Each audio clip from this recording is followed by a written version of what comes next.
नमो तस्स भगवतो अरहतो सम्मा सम्बुद्धस्स। नमामि बुद्धं गुणसागरन्तं नमामि धम्मं सुगतेन देशितं नमामि संघं मुनिराज सागरं। नमो बुद्धाय नमो धम्माय नमो संघाय। श्रद्धालु उपासक उपासिका तथा सधर्म प्रेमी महानुभावहरू, सदाझै आज शनिबार बिहानको 9 बजे मिति 2078 जेठ 8 गते फेसबुक लाइभ धर्म देशना सुन्नको निमित्त देश विदेशबाट फेसबुकमा जोडिरहनुहुने सम्पूर्ण श्रद्धावन्त उपासक उपासिका तथा सधर्म प्रेमी महानुभावहरूमा सदाझै म भिक्षु विमलो श्री सिद्धिमंगल बुद्ध विहार सिद्धिपुर सानागाउँ थसी महालक्ष्मी नगरपालिका वडा नम्बर 6 बुद्ध मार्गबाट सबैलाई मैत्रीपूर्ण न्यानो न्यानो स्वागत टक्राउन चाहे र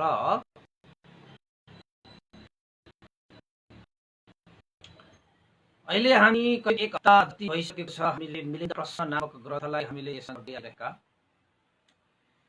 हिजोसम्म हामीले विभिन्न मिलिन्द राजा र नागसेन भन्ते बीचमा अब सागल नगर मिलिन्द दरबारमा 10 जना भिक्षुहरू मात्रै सीमित राखेर अरु 80,000 भिक्षुहरूमा फिर्ता पठाइसकेपछि मिलिन्द राजाले नागसेन भन्तेसँग शास्त्रार्थ यानि कि धर्म चर्चा प्रश्न उत्तर गर्ने कार्यक्रम राखियो। त मिलिन्द राजाले नागसेन भन्तेलाई विभिन्न विषयहरूमा प्रश्नहरू पनि गरिसके, प्रवचितहरूको विषयमा पनि प्रवचित गरिसके हैन। तपाई कुन उद्देश्य राखेर प्रवचित हुनुभएका भनेर पनि प्रश्न राखिसके। नागसेन भन्तेले पनि प्रवचितहरू पनि थरी थरीका हुन्छन् यो संसारमा। अब कोही कसरी उद्देश्य राखेर भएका हुन्छन्, कोहीको के उद्देश्य राखेर भएका हुन्छन् हैन। सबैको एउटै उद्देश्य राखेर प्रवचित भएका त हुँदैनन्, तर वास्तविक रूपमा सम्यक रूपमा राख्नुपर्ने उद्देश्य लक्ष्य भनेको चाहिँ सम्पूर्ण दुःखबाट मुक्त भएर निर्वाण धर्मलाई साक्षात्कार गर्ने नै प्रवचित जीवनको मुख्य उद्देश्य लक्ष्य हुनुपर्छ।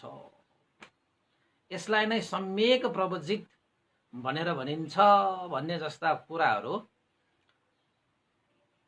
नागसेन भन्तेले मिलिन्द राजालाई देशना गर्नु भएको थियो। हिजो त्यहाँ पनि सकियो हैन।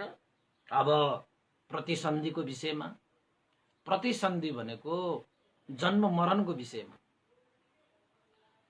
अब मान्छेहरू संसारमा कसरी जन्मिरहेका हुन्छन् हैन, मान्छेहरू संसारमा मरण ग्रहण गरिसकेपछि कसरी पुनर्जन्म हुँदैन आदि आदि विषयमा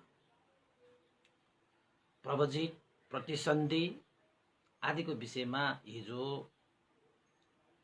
हामीले देशना क्रमश गरेका थियौं। अब मिलिन्द राजा र नागसेन भन्तेको बीचमा शास्त्रार्थ चल्छ, धर्म चर्चा चल्छ, प्रश्न उत्तर गर्छ। नागसेन भन्तेले आफ्नो मनमा भएका शंका उपशंकाहरू प्रस्तुत गर्छ। नागसेन भन्तेले पनि ती शंका उपशंकालाई निवारण गर्नुहुन्छ। नागसेन भन्तेलाई मिलिन्द राजालाई नागसेन भन्ते प्रति झन्झन श्रद्धा वृद्धि हुँदै आउँछ। त मिलिन्द राजाले नागसेन भन्तेलाई सोध्नु भएको थियो कि जन्म मरणबाट मुक्त हुनको निमित्त चाहिने आवश्यक आधारभूत विषयहरूमा नागसेन भन्तेले भन्नुभएको थियो योनिसो मनसिकार, प्रज्ञा र अर्को कुशल धर्म आवश्यक हुन्छ। तपाई हामी पनि यदि जन्म मरणबाट अलग्ग भएर जाने, भवचक्रबाट मुक्त हुने, दुःखको सागर तर्ने हो भने योनिसो मनसिकार यानि कि कुशल चेतनाहरू, सोच विचारहरू हैन नभइकन हुँदैन। तपाईको सोच विचार चेतना नै तपाईको गलत छ भने तपाईको जीवन अगाडि बढ्नै सक्दैन। बढ्नै सक्दैन। त्यसैले चाहिँ बी पोजिटिभ भन्छन् त सबैले, तपाईलाई चाहिँ बी पोजिटिभ भन्ने कारण त्यो हो। यो अहिले मात्रै भएको, यो त भगवान बुद्धले 2500-2600 वर्ष अगाडि हामीलाई देशना गर्नुभएको कि हामी सकारात्मक हुनुपर्छ, कुशल चिन्तन गर्नुपर्छ, कुशल चेतनालाई विकास गर्नुपर्छ, कुशल सोच विचारहरू उत्पन्न गरेर हिँड्नुपर्छ। जुन विचार, जुन सोच, जुन चेतनाले आफ्नो पनि उपकार होस् र परहित पनि होस्, हैन? त्यसैले त्यस्ता चाहिँ योनिसो मनसिकार कुशल चेतनाका चित्तहरू उत्पन्न गराउन सकियो भने तपाईले यो नराम्रा कुराहरू, क्लेशहरूलाई च्याप्प च्याप्प च्याप्प समाउन सक्नुहुन्छ कि। अब तपाईँ नै अब कुशल चेतना छैन भने राम्रो नराम्रो तपाईँले छुट्याउनै सक्दैन।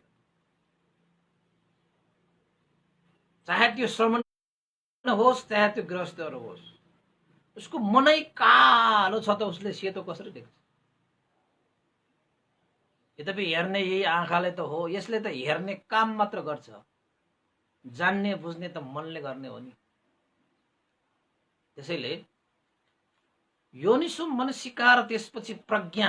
प्रज्ञा भन्ने त उसको चाहिँ काट्ने स्वभाव हुन्छ, नराम्रा चिजहरूलाई त काटेर फ्याँक्छ।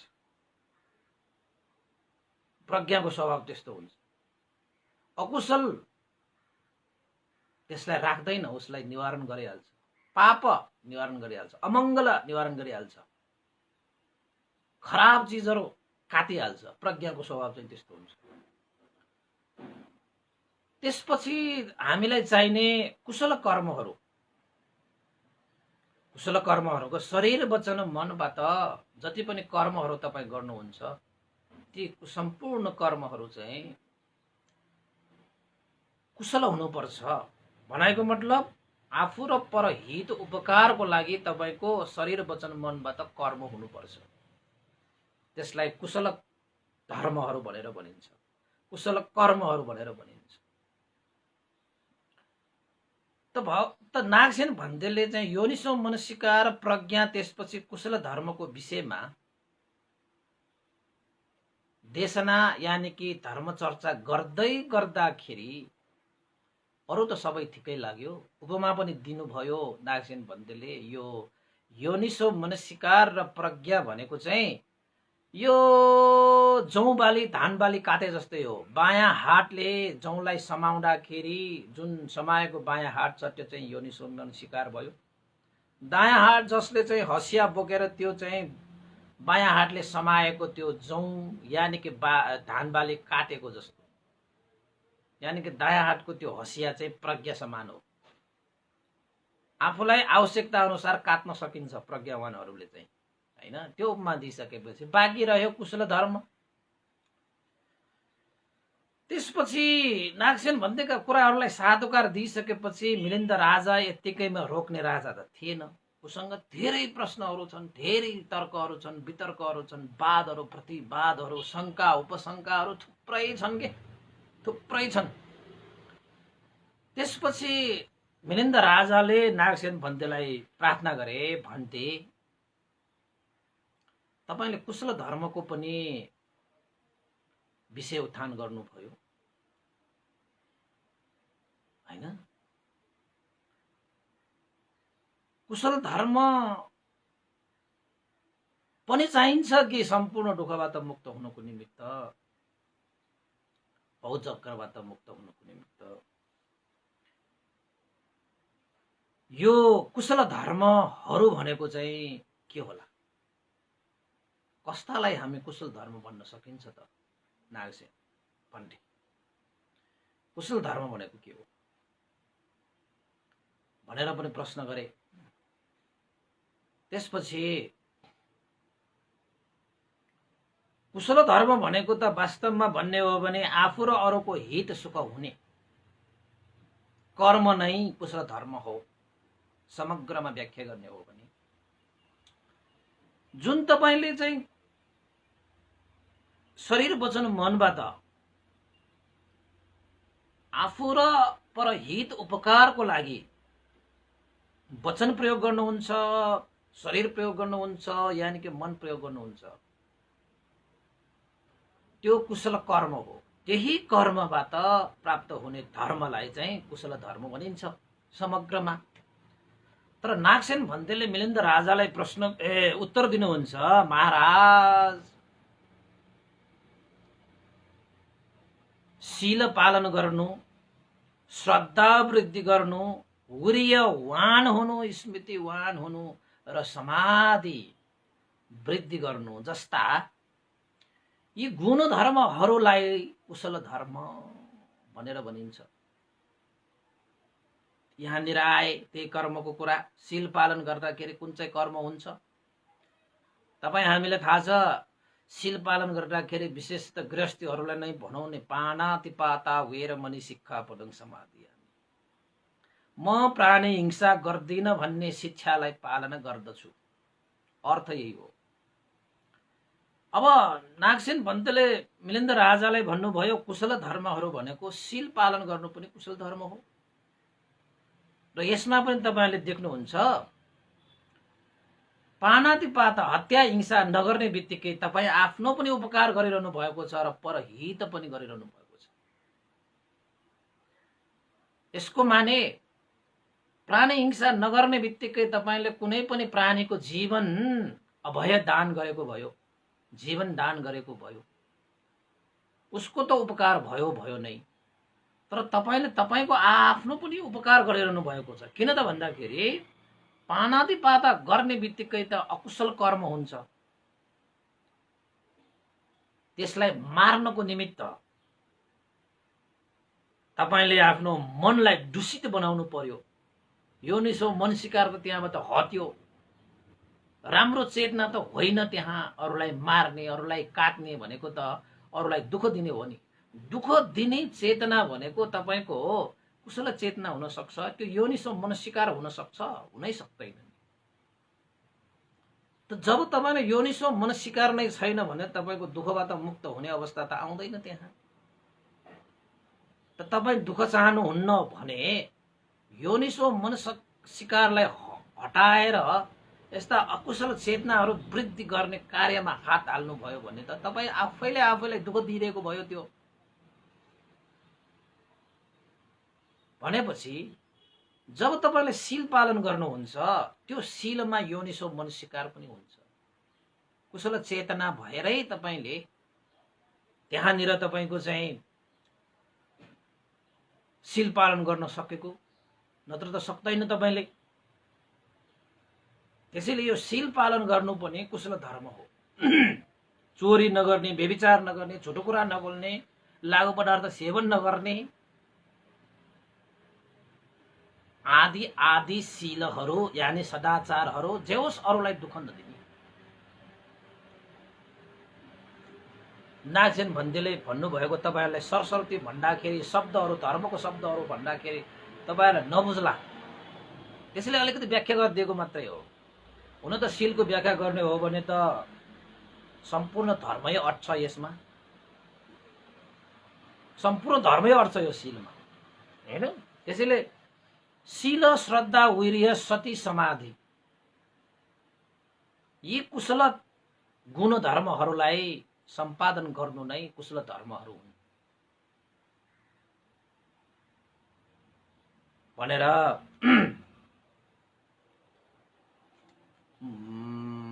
नागसेन भन्तेले मिलिन्द राजालाई कुशल धर्म भनेको के हो त त्यो पनि बुझ्न पाए हुन्थ्यो जस्तो मनसा राखेर सोधिएको प्रश्नमा नागसेन भन्तेले दिएको उत्तर।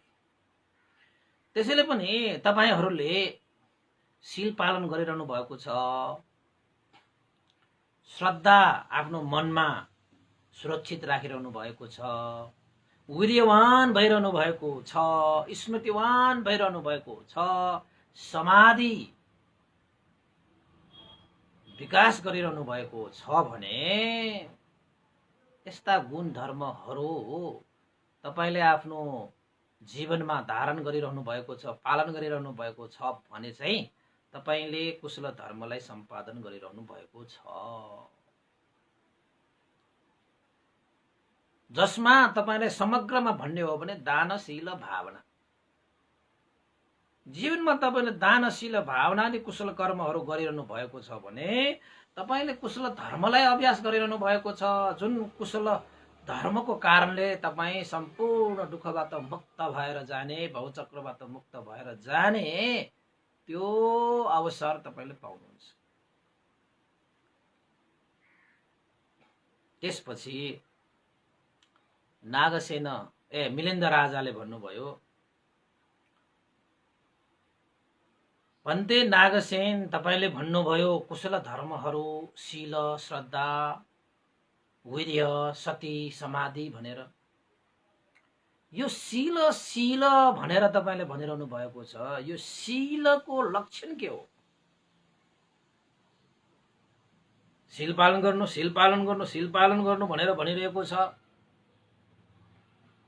शीलको लक्षण के हो त भनेर मिलिन्द राजाले सोध्नुहुन्छ। त नागसेन भन्तेले भन्नुहुन्छ, सम्पूर्ण जति पनि कुशल धर्महरू छन् यो संसारमा, यो पनि कुशल धर्म गरे, त्यो पनि कुशल धर्म गरे, यहाँको कुशल धर्म, त्यहाँको कुशल धर्म आदि इत्यादि, कायिक कुशल धर्म, वाचिक कुशल धर्म, मानसिक कुशल धर्म, जति पनि कुशल धर्महरू छन् यो संसारमा, ती सम्पूर्ण कुशल धर्महरूको एउटै दिगो आधार, यानी ती सम्पूर्ण कुशल धर्महरू प्रतिष्ठित हुने नै शीलको लक्षण हुन्छ। यानी कि सम्पूर्ण कुशल धर्महरूको एउटै आधार भनेको शील हो। सम्पूर्ण कुशल कर्महरू प्रतिष्ठित हुने भनेकै शीलमा हो। सम्पूर्ण कुशल कर्मको पनि आधार, सम्पूर्ण कुशल धर्महरूको पनि आधार, सम्पूर्ण कुशल धर्महरू प्रतिष्ठित हुने पनि शीलमै हो, सम्पूर्ण कुशल कर्महरू प्रतिष्ठित हुने पनि शीलमै हो। त्यसैले शीलको लक्षण भनेको आधार हो, शीलको लक्षण भनेको प्रतिष्ठित हुने हो। अब शील भनेको त कुशल धर्म भनिसकेपछि जति पनि यो संसारमा कुशल कर्महरू हुन्छन् त्यो शीलमा टेकेर, शीललाई आधार लिएर, शीलमा प्रतिष्ठित भएर मात्रै कुशल कर्म हुन्छ, कुशल धर्म हुन्छ। शील बिना कुशल धर्म हुनै सक्दैन, शील बिना कुशल कर्म हुनै सक्दैन भन्ने तात्पर्य आउँछ है उपासक उपासिका। तपाईले राम्रोसँग याद गर्नुहोस्। यानी कि तपाईहरुले भन्नु पर्दाखेरि आधार वा प्रतिष्ठित एउटा दरिलो आधार वा प्रतिष्ठित हुनु भनेकै शीलको लक्षण हो।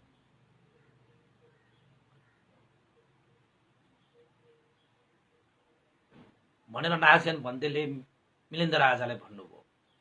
शीलको लक्षण के हो? शीलको लक्षण आधार हो, शीलको लक्षण प्रतिष्ठित हुने हो। के आधार, के को आधार, के को प्रतिष्ठित हुने? कुशल कर्म आधार, कुशल कर्महरू आधारित हुने, कुशल कर्महरू प्रतिष्ठित हुने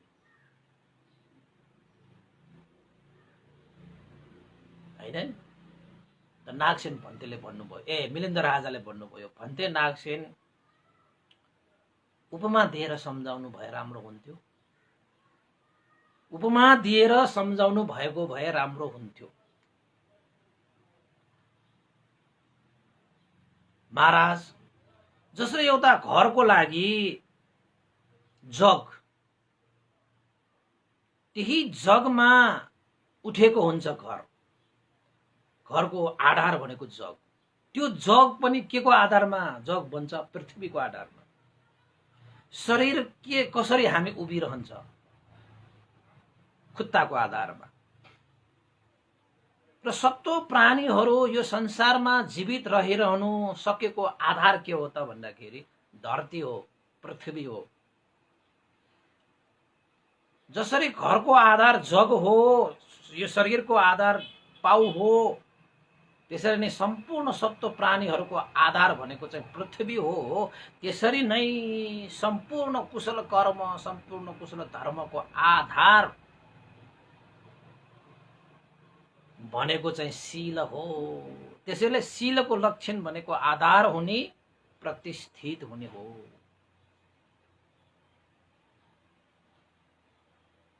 के हो रे? शील भनेको, शीलको लक्षण नै आधार हुने हो, प्रतिष्ठित हुने। भन्ते नागसेन अझै थप उपमाहरू छन् भने ती उपमा पनि दिएर प्रष्ट पारिदिनु होला भन्ने त भइहाल्यो। त मिलिन्द राजाले नागसेन भन्तेलाई उपमाको रूपमा यसरी भन्दाखेरि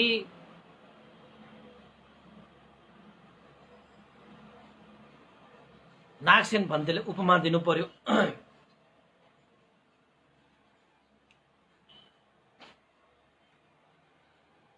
त नागसेन भन्तेले उपमा दिनुभयो, महाराज, जो कोही ध्यान साधना गर्ने योगावचर साधक साधिकाहरूले अभ्यास गर्दाखेरि आफ्नो स्कन्धमा भएका जति पनि निवरण धर्महरू छन् हैन, त्यसलाई हटाउनको निमित्त योगीहरूमा पञ्चबलको आवश्यकता हुन्छ। तपाईहरुलाई थाहा छ कि छैन पञ्चबल भनेको के हो? श्रद्धा, वीर्य, सती, समाधि र प्रज्ञालाई पञ्चबल भनेर भनिन्छ। ध्यान साधना अभ्यास गर्दाखेरि योगी, योगावचर साधक साधिकाहरूले श्रद्धा, वीर्य, सती, समाधि र प्रज्ञा यो पञ्चबललाई आफू साथमा राखेर अभ्यास गर्न सकिएन भने निवर्ण धर्महरूलाई प्रणाम गर्न सक्दैन। त्यसैले योगीले त कुनै पनि हालतमा पञ्चबल त सुरक्षित गर्नु नै छ। जसरी युद्धमा गएको हो, योद्धाहरूले हतियार लिएर जानु भएन भने त्यो योद्धाले त्यो युद्धलाई जित्छ भन्ने सक्दैन के, भन्न सक्दैन। किन त भन्दाखेरि उताबाट आएका अरू लडाकुहरू त तपाईको हात हतियारबाट सुसज्जित भएर नै आउँछन् नि। त्यसरी नै युद्धमा जाने एउटा योद्धाले शस्त्र अस्त्र बोकेर जानुपर्छ। त्यसरी नै ध्यान भावना अभ्यास गर्ने योगी, योगाचर साधक साधिकाहरूले पनि ध्यानका शस्त्र अस्त्रहरू बोकेर जानुपर्छ। त्यो शस्त्र अस्त्र भनेकै पञ्चबललाई शस्त्र अस्त्र भनिन्छ। यदि तपाईसँग ती बलहरू छैन भने त ध्यान भावना गर्दाखेरि तपाई त ध्यान भावना गर्दा गर्दै पराजित हुन्छ, कुनै पनि ज्ञान लाभ गर्दैन। ती बल, ती हतियार, पञ्चबल रूपी हतियार भनेकै श्रद्धा, वीर्य, सती, समाधि र प्रज्ञा। यो पाँचवटा बल शक्तिलाई पञ्चबल भनेर भनिन्छ। र त्यही बल शक्तिमा नै तपाईले ध्यान अभ्यास गर्ने हो कि त्यही बल शक्तिको आधार लिएर, त्यही बल शक्तिको सामर्थ्यमा, त्यही बल शक्तिको साहसमा तपाईले ध्यान अभ्यास गर्ने हो कि तपाईले चाहिँ भावना अभ्यास गर्ने हो कि। त्यसैले श्रद्धा, वीर्य, सती, समाधि र प्रज्ञा जस्ता पञ्चबलहरूलाई प्राप्त गर्नको निमित्त योगी, योगाचर साधक साधिकाहरूले के को आधार लिनुपर्छ त भन्दाखेरि शीलको आधार लिनुपर्छ। बिना शील पालन तपाईले श्रद्धा, वीर्य, सती, समाधि, प्रज्ञा पाउनु भनेको त हातै नभएको मान्छे हिराको खानीमा गए पनि कुनै पनि हिरा लिन सक्दैन। किन त भन्दाखेरि उसँग हातै छैन बिचरा, त आँखा मात्र भएर त भएन नि, हात त चाहियो नि टिप्नको लागि। बस ध्यान भावना गर्न त गयो तपाईले, तर यो पञ्चबल तपाईसँग छैन भने कुनै चिज प्राप्त गर्नै सक्दैन। त्यसैले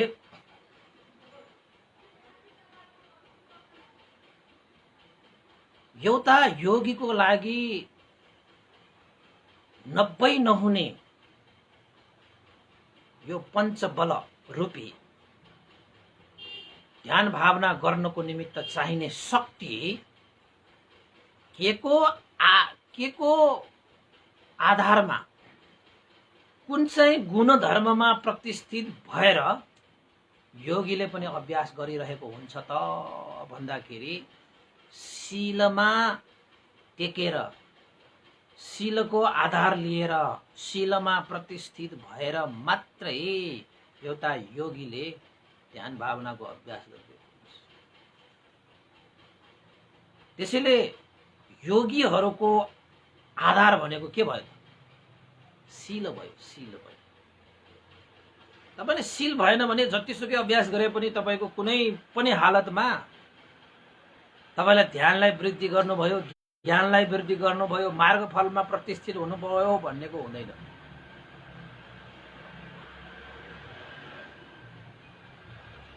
त्यसैले नागसेन भन्देले मिलिन्द राजालाई भन्नुभयो, हे मिलिन्द राजा, जसरी एउटा योगी, योगाचार, साधक साधिका शीललाई आधार मानेर शीलमा प्रतिष्ठित भएर पञ्चबलको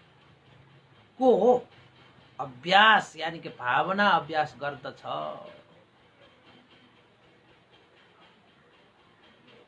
त्यसरी नै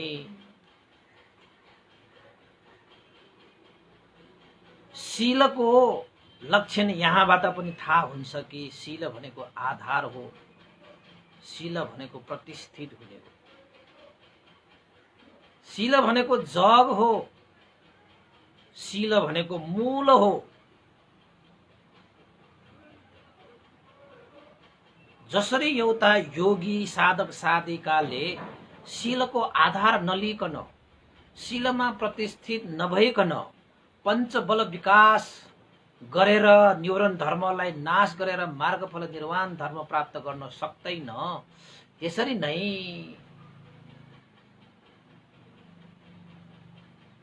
शील नै उसको योगीको लागि पनि एउटा आधार भए जस्तै, प्रतिष्ठित हुनै पर्ने अनिवार्य विषय जस्तै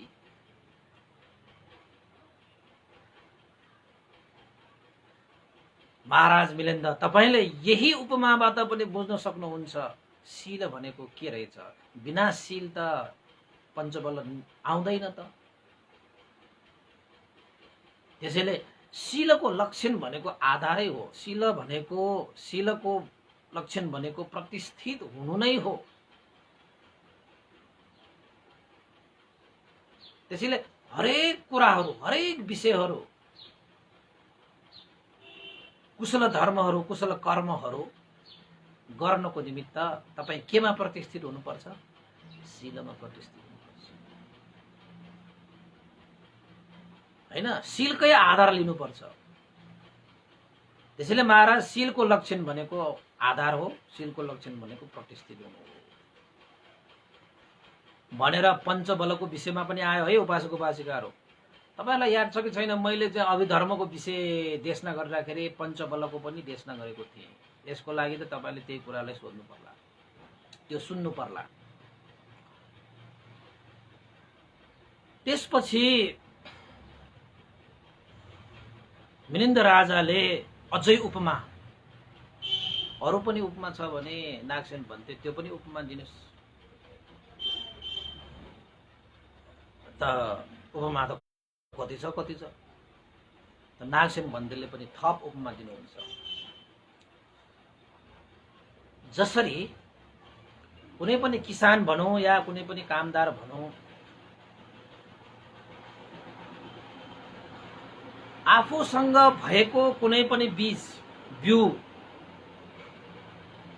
त्यो बिउबाट कुनै पनि चिज उत्पादन गर्नु पर्यो भने तपाईले के को आधार लिनु पर्यो? धरतीको आधार लिनु पर्यो। त्यसैले नागसेन भन्तेले भन्नुहुन्छ, महाराज जसरी एउटा बीज रोप्ने मान्छे मनुष्य जसुकै होस् हैन, कामदारहरू होस् किसानहरू होस्, उसले त्यो बीजबाट जति पनि फलहरू फलाउने, वृक्षहरू वृद्धि गर्ने, त्यस्तै गरी तपाईको बीजारोपण गर्नको निमित्त जसरी त्यो बीजको लागि धरती आधार हुनु पर्दछ, बिना धरती त्यो बीजको कुनै औचित्य पनि हुँदैन। त्यसैले कुनै पनि चीज उत्पादन गर्नको निमित्त, बीजारोपण गर्नको निमित्त धरती आधार हुन्छ, धरतीमा प्रतिष्ठित हुनुपर्छ। त्यसरी नै महाराज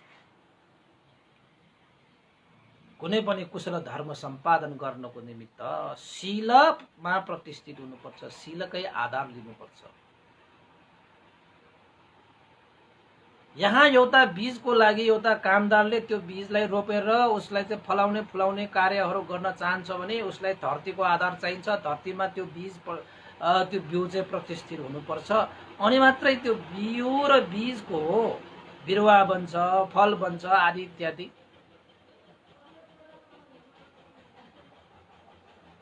यसरी नै जसरी यहाँ धरतीको भूमिका हुन्छ, धरती आधार हो, धरतीमा प्रतिष्ठित हुनुपर्छ, त्यसरी नै शीलको लक्षण पनि आधार हुने हो, शीलको लक्षण पनि प्रतिष्ठित हुने हो, हैन? त्यसपछि अर्को पनि उपमा दिनुहुन्छ राजा मिलिन्द। जति पनि यो संसारमा कार्यविधिहरू हुन्छन्, कामकाज त हुन्छ यो संसारमा, जति पनि मान्छेहरूले आफ्नो क्षमता गच्छ अनुसार काम कारबाहीहरू गर्नुहुन्छ, ती सम्पूर्ण काम कारबाही गर्नको निमित्त के को आवश्यक हुन्छ? धरतीको आवश्यक हुन्छ। यो धरती नभएको भए यो संसारमा कतिले के गरे, कतिले के गरे, कतिले के उडाए, कतिले के उडाए, धरती नभएको भए कसैले पनि कुनै पनि कार्य गर्न सक्दैन थियो। जति पनि यो संसारमा विचित्र विचित्रका कार्यहरू पनि भइसके, ती सम्पूर्ण कार्यहरूको आधार भनेको यो पृथ्वी नै हो, यो धरती नै हो। त्यसैले नागसेन भन्तेले मिलिन्द राजालाई भन्नुहुन्छ, महाराज जति पनि काम, जति पनि कार्य यो संसारमा हुन्छ, ती सम्पूर्ण काम कार्यहरू यो धरतीकै आधार लिएर सम्पन्न भएको हुन्छ। यो धरतीमै प्रतिष्ठित भएर ती कार्य र कामहरू चाहिँ सम्पादन भएको हुन्छ। त्यसैले यो शील भनेको धरती समान हो। बिना धरती त हामी पनि रहन सक्दैन, हामीले गर्ने काम पनि रहन सक्दैन, तपाईले गर्ने काम पनि रहन सक्दैन, उसले गरेको काम पनि रहन सक्दैन। अब संसारमा मान्छेले के ठुल्ठुला कामहरू गरे भन्छन् न त, त्यस्ता सम्पूर्ण काम गर्नको निमित्त आधार भनेको त धरती नै हो नि। धरती छैन त उसले के काम गर्छ? धरती नै छैन त उसले के कारबाही गर्छ? अहिलेलाई एकछिनलाई तपाईहरु सोच्नुस् न, यो धरती छैन रे कि तपाईको घर पनि छैन, तपाईको सम्पत्ति पनि छैन, तपाईको के पनि छैन। त्यसैले उपमाको रूपमा एउटा कार्यविधि भन्छ यसलाई, गर्नको निमित्त धरती नै आधार हो। यो पनि एउटा उपमा दिएको, सानो उपमा। र अर्को नागसेन भन्तीले भन्नुभयो, यो संसारमा धेरै मान्छेहरूले बसोबासहरू गर्छन्, गाउँ निर्माण गर्छ, शहर निर्माण गर्छ, नगर निर्माण गर्छ, क्षेत्र निर्माण गर्छ, राष्ट्र निर्माण गर्छ, हैन? अब उनीहरूले त्यसरी चाहिँ निर्माण गर्दाखेरि बाटो बनाउँछ, कुलो बनाउँछ, जेसुकै बनाउँछ होला, नगर निर्माण गर्दाखेरि आवश्यक चिजहरू त निर्माण गर्छ नै। त्यसरी सम्पूर्ण मान्छेहरूले नगरको स्थापना गर्नको निमित्त, नगरलाई निर्माण गर्नको निमित्त पनि उसले के को आधार लिनुपर्छ त भन्दाखेरि धरतीकै आधार लिनुपर्छ, यो पृथ्वीकै आधार लिनुपर्छ। एउटा नगर बस्ती बनाउनको निमित्त, नगर बनाउनको निमित्त, क्षेत्र बनाउनको निमित्त, राष्ट्र बनाउनको निमित्त पनि त्यो पृथ्वी नभइकन त हुँदैन, यो धरती नभइकन त हुँदैन। त्यसैले यो धरती भनेको शिल समान हो। चाहे तपाईँले हरेक कार्य विधिहरू गरोस्, त्यसको आधार चाहिँ के हुनुपर्छ? शिलै हुनुपर्छ। अब यो राष्ट्र निर्माणको कार्यमा पनि शिल चाहिन्छ, पञ्चशील चाहिन्छ। एउटा पञ्चशील हाम्रो देशमा पनि पञ्चशील मात्रै भइदिएको भए आज हाम्रो राष्ट्र यस्तो हुने नै थिएन। उसले आफ्नो आधार बिर्सिए के, कुन विषयमा प्रतिष्ठित हुनुपर्छ मैले भनेर कसैले विचारै गरेन कि। कहाँको शिल, कहाँको तिल, होइन, मतलबै छैन। अनि कसरी चाहिँ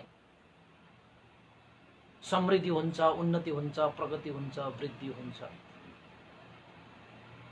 जुन चिजमा टेकेर हामी चाहिँ उठ्नु पर्ने थियो, त्यही टेक्ने चिजै हामीले बिर्सिदियो भने त कसरी हामी उठ्न सकिन्छ हो? त नागसेन भन्तेले मिलिन्द राजालाई उपमा दिएको, एउटा नगर निर्माण गर्ने व्यक्तिहरू, नगर सृजना गर्ने व्यक्तिहरू, एउटा नगरलाई स्थापना गर्ने व्यक्तिहरूले चाहना, इच्छा, आकांक्षा राखेर मात्रै हुँदैन, उसले चाहिँ धरतीको आधार लिनुपर्छ। बस त्यसरी नै आफ्नो जीवन निर्माण गर्न चाहने व्यक्तिहरूले पनि शीलको आधार लिनुपर्छ। त्यसैले शील भनेको आधार, शीलको लक्षण भनेको आधार, शीलको लक्षण भनेको प्रतिष्ठित हुने हो, होइन र? मैले सरसर्ती देखाइदिएको, सरसर्ती तपाईँलाई सुनाइदिएको, यति यति भए पनि बुझ्छ कि? सिधा सिधा भयो भने नबुझ्ला फेरि। अर्को पनि उपमा दिनुभयो नागसेन भन्तेले चाहिँ मिलिन्द राजालाई, महाराज यो संसारमा जति पनि शिल्प विद्याहरू सिकेका हुन्छन् नि, तपाईँसँग अर्कै शिल्प होला, मसँग अर्कै शिल्प होला। अब यो कुरा नै भनौँ न, मसँग एउटा चाहिँ धर्मदेशना गर्ने एउटा चाहिँ सिपै छ भनौँ न। यो धर्मदेशना गर्नको निमित्त यो धरती छैन भने म कसरी धर्मदेशना गर्न सक्छु? धरती नै छैन, हामी नै हुँदैन, अनि धर्मदेशना कसरी हुन्छ, होइन? त्यसैले चाहिँ विभिन्न चाहिँ आफ्नो हातमा शिल्प विद्याहरू भएका मान्छेहरू हुन्छन्। धेरै शिल्प विद्याहरू आफ्नो पाराले शिल्प, कोही मान्छेहरू त यहाँ चाहिँ अब तपाईँको शिल्प प्रदर्शन गर्नको निमित्त त होइन, जङ्गलीदेखि लिएर सहरीदेखि लिएर गाउँदेखि लिएर नगरदेखि लिएर यस्ता मात्रै विभिन्न शिल्पहरू मात्रै होइनन् कि कोही मान्छेहरू त जादुगरहरू जस्ता व्यक्तिहरू पनि हुन्छन्। आश्चर्यजनक शिल्प पनि हुन्छन्, होइन? जादुगरले कस्तो आश्चर्यजनक शिल्प विद्या प्रदर्शन गर्छ। यदि त्यस्ता चाहिँ आश्चर्यजनक शिल्प विद्याहरू प्रदर्शन गर्नको निमित्त पनि त्यस्ता जादुगर जस्ता व्यक्तिहरूलाई पनि के को आधार लिनुपर्छ त भन्दाखेरि धरतीकै आधार लिनुपर्छ। धरतीमै प्रतिष्ठित हुनुपर्छ त्यो मान्छे। उसले धरती नभएको भए उसले आफ्नोमा भएको जादुहरू पनि देखाउन सक्दैन। आश्चर्यचकित पार्ने शिल्प विद्या हो नि त्यो।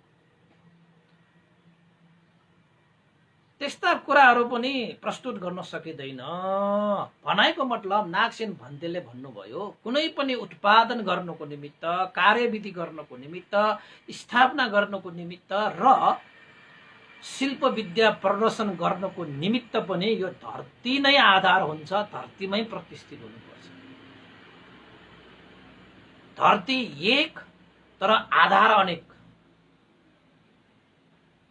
धेरैलाई उसले आधार दिइदिएको हुन्छ, धेरैलाई आधार दिइदिएको हुन्छ, तर धरती त एउटै हो, तर उसले सबैको आधार भइरहेको हुन्छ।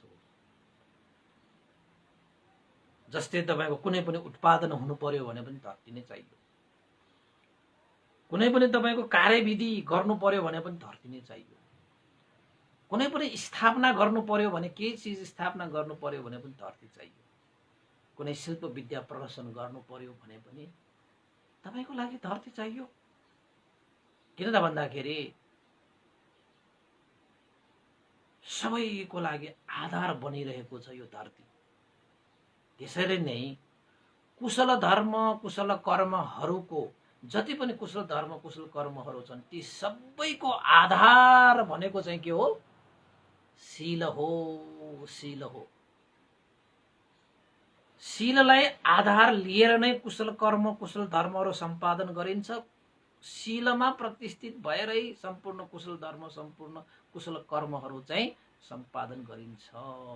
त्यसैले शीलको लक्षण भनेको आधार हुनु हो। शीलको लक्षण भनेको प्रतिष्ठित हुनु हो महाराज भनेर नागसेन भन्तेले राजालाई बुझाएको, सम्झाएको, उसलाई उपमा दिएर। किन भन्दाखेरि मान्छेहरूले उपमा दिएपछि मात्र धेरै कुराहरू बुझ्छन्। त्यसैले कुशल धर्महरू भनेको के हो? कुशल धर्महरू केमा प्रतिष्ठित हुन्छ त? के को आधार लिएर कुशल धर्महरू चाहिँ विकास भइरहेको हुन्छ त भन्दाखेरि शीलको आधार लिएर, शीलमा प्रतिष्ठित भएर उपासक उपासिका। त्यसैले तपाईँले जसुकै गर्नुहोस्, यसको माने मैले तपाईँलाई चाहिँ यो विश्लेषण गरिदिएको मात्रै हो। यसको माने के हो त भन्दाखेरि तपाईले जति पनि कुशल धर्महरू यहाँ भनिरहेको छन्, एउटा योगाचरले ध्यान भावना अभ्यास गर्दाखेरि न्यून धर्महरूलाई विनाश गर्नको निमित्त पञ्चबलको अभ्यास गर्नु पर्यो भने त्यो पनि शीलमै आधार लिएर गर्नुपर्ने रहेछ। यो आध्यात्मिक क्षेत्रको उपमा दिएको भयो नागसेन भन्तेले। त्यसैले आध्यात्मिक क्षेत्रमा पनि शीलको नितान्त आवश्यक हुन्छ। अब भौतिक क्षेत्रमा हेर्नुहोस् न, एउटा कुनै पनि किसान भनौँ, कुनै पनि कार्य गर्ने, एउटा चाहिँ बीजारोपण गर्ने व्यक्तिले एउटा बिउलाई रोप्नु पर्यो भने पनि धरतीकै चाहिन्छ हैन? उत्पादन गर्ने, स्थापना गर्ने, शिल्प विद्या प्रदर्शन गर्नेहरूले धरतीकै आवश्यक भए जस्तै भौतिक रूपमा जीवन यापन गर्ने हरेक चीजमा आधार त चाहिन्छ। त्यो तपाईको जीवनको आधार भनेकै शील हो। जीवनको आधार। तपाईले कुनै पनि धर्मको विचारोपण गर्नुस्, कुनै पनि धर्मको कार्यविधि गर्नुस्, कुनै पनि धर्मको स्थापना गर्नुस्, कुनै पनि धर्मको शिल्प यानी कि कुनै पनि धर्मको शिक्षा विद्याहरू प्रदर्शन गर्नु, शील बिना त तपाईले कुनै पनि त्यसको औचित्य नै हुँदैन। औचित्य नै हुँदैन। कति मजा छ है, कति मजा छ। त्यसैले शील कति महत्त्व छ भन्ने कुरा त नागसेन भन्तेले, यो त भगवान बुद्धले देशना गरेका कुराहरू हुन् नि। उहाँले धर्मका सम्पूर्ण कुराहरू सिक्नु भएको थियो नि त। त्यसैले उहाँले भन्नु सक्नु भएको कति महत्त्व रहेछ त शीलको। त भगवान बुद्ध नागसेन भन्तेले भन्नुभयो। त भगवान बुद्धले पनि के भन्नुभएको छ त भन्दाखेरि शीलमा प्रतिष्ठित भएर, शीलमा प्रतिष्ठित हुने व्यक्ति प्रज्ञावान भएर, प्रज्ञा सहित भएर आफ्नो चित्तलाई भावनाद्वारा बसमा राख्दछ, संयम गर्दछ। बिना शील त तपाईले आफ्नो यो शरीर वचन मनलाई पनि बसमा पार्न सक्नुहुन्न। अब शरीर वचन मनलाई जबसम्म तपाईले बसमा पार्न सक्नुहुन्न तबसम्म त तपाईले कुशल धर्म सम्पादन गर्नै सक्नुहुन्न हैन? यो चञ्चल, यो चाहिँ अव्यवस्थित, बस भन्दा बाहिर गएको वचन, बस भन्दा बाहिर गएको शरीर, बस भन्दा बाहिर गएको मनले कुशल धर्म सम्पादन गर्न सक्नुहुन्छ। त्यसको लागि त यो काय वाक चित्तलाई संयम गर्नु पर्यो। त्यो संयम गर्नको निमित्त एउटा व्यक्तिले के गर्नुपर्ने रहेछ? शीलमा प्रतिष्ठित भएर, शीलको आधार लिएर प्रज्ञावान भई भावना अभ्यासद्वारा काय वाक चित्तलाई संयम पार्न सक्छ। भनेको मतलब संयम हुनको निमित्त आधार पनि शीलै रहेछ। यहाँबाट पनि बुझियो नि उपासक उपासिकाहरू हैन? अनि त्यसपछि एउटा संयमी व्यक्ति जसले शीलको आधार लिएर भावना अभ्यासद्वारा संयम गरिसकेको छ काय वाक चित्तलाई, त्यस्ता संयमी व्यक्ति वा पण्डित भिक्षु समनले अविद्या तृष्णा रूपी जता, अविद्या तृष्णा रूपी जता भनेको चाहिँ बन्धन हैन। त्यसैले संयमी र पण्डित भिक्षु श्रमणले अविद्या र तृष्णा रूपी जता बन्धनबाट अनि मात्रै मुक्त हुन्छ, अनि मात्रै मुक्त हुन्छ। अब तपाईँ मुक्त हुनको निमित्त त संयमी बन्नु पर्यो, पण्डित बन्नु पर्यो, प्रज्ञावान हुनु पर्यो, त्यसको लागि चाहिँ आधारशीलै हो के। अब संयमी र पण्डित भिक्षुले मात्रै अविद्या र तृष्णा रूपी जता यानी बन्धनबाट मुक्त हुन्छ भन्नुभएको छ। र मनुष्य जीवनको लागि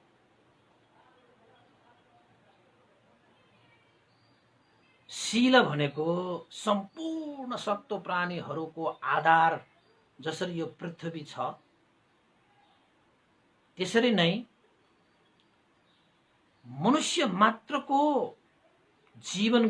जीवनहरूको आधार भनेकै शील हो। बिना शील तपाईको जीवन भनिदैन के। यो जीवनलाई जिउनु छ, यो जीवनलाई आधार बनाउनु छ, यो जीवनलाई प्रतिष्ठित बनाउनु छ भने तपाईले शीलमा टेकेर, शीलमा प्रतिष्ठित भएर जीवनयापन गर्नुपर्दछ। जसरी पृथ्वी समान सम्पूर्ण प्राणीहरूको आधार हो भने तपाईको जीवनको आधार पनि शील नै हो भनेर भनिएको छ। र अर्को, तपाईको जीवनमा जति पनि तपाईले कुशल वृद्धि गर्न चाहनुहुन्छ, कुशल कर्मको धर्मको तपाईको जीवनमा तपाईले वृद्धि गर्दै गर्दै अभिवृद्धि गर्दै गर्दै गर्दै गर्दै गर्दै लान चाहनुहुन्छ भने, चाहे त्यो भौतिक रूपमा होस्, चाहे त्यो आध्यात्मिक रूपमा होस्, चाहे त्यो मानसिक रूपमा होस्, चाहे त्यो शारीरिकमा होस्, चाहे त्यो धार्मिक रूपमा होस्, भौतिक रूपमा, आध्यात्मिक रूपमा, शारीरिक रूपमा, मानसिक रूपमा र धार्मिक रूपमा, यदि तपाईले आफ्नो जीवनमा विकास गर्दै लान चाहनुहुन्छ, उन्नति गर्दै रहन चाहनुहुन्छ, वृद्धि गर्दै लान चाहनुहुन्छ, अभिवृद्धि गर्दै लान चाहनुहुन्छ भने त्यो सम्पूर्ण अभिवृद्धि वृद्धिको मूल हेतु भनेकै शील हो। के हो? मूल हेतु भनेकै शील हो। त्यसैले कुशल मंगल कल्याण अभिवृद्धिको मूल नै शील हो भनेर पनि तपाईहरुले बुझ्नु पर्यो। यो शीलको यो चाहिँ लक्षणहरूको विषयमा नागसेन पन्तले भन्नुभयो। त्यस्तै गरी जति पनि यो संसारमा बुद्धहरू प्रादुर्भाव भएर गए, कयौं बुद्धहरू छन्, श्रद्धाधिक, वीर्याधिक, प्रज्ञाधिक बुद्धहरू यो लोकमा कयौं उत्पन्न भएर गए, प्रादुर्भाव भएर जानुभयो। ती सम्पूर्ण बुद्धहरूको शासनको प्रतिरूप भनेकै शील हो। ती सम्पूर्ण बुद्धहरू पनि बुद्धत्व प्राप्तिको लागि उहाँहरूले पनि शीलकै आधार लिनुहुन्छ। शीलमै प्रतिष्ठित भएर मात्रै उहाँहरू चाहिँ बुद्ध शासनलाई चाहिँ अगाडि बढाउनुहुन्छ। त्यसैले भगवान बुद्धहरूको शासनको प्रतिरूप, बुद्ध शासनको प्रतिबिम्ब, बुद्ध शासनको दर्पण के हो त? अब शीलै हो। त्यसैले शील स्कन्द जस्तो श्रेष्ठतम पनि त उत्तम प्रातिमोक्ष यो संसारमा अरू हुनै सक्दैन। त्यसैले शील स्कन्द भनेको उत्तम श्रेष्ठ पनित निर्मल विमल प्रतिमोक्ष हो भनेर नागसेन भन्तेले मिलिन्द राजालाई यसरी शीलको लक्षण विषयमा छर्लङ्ग पार्नुहुन्छ। उपासक उपासिकाहरू छर्लङ्ग पार्नुहुन्छ।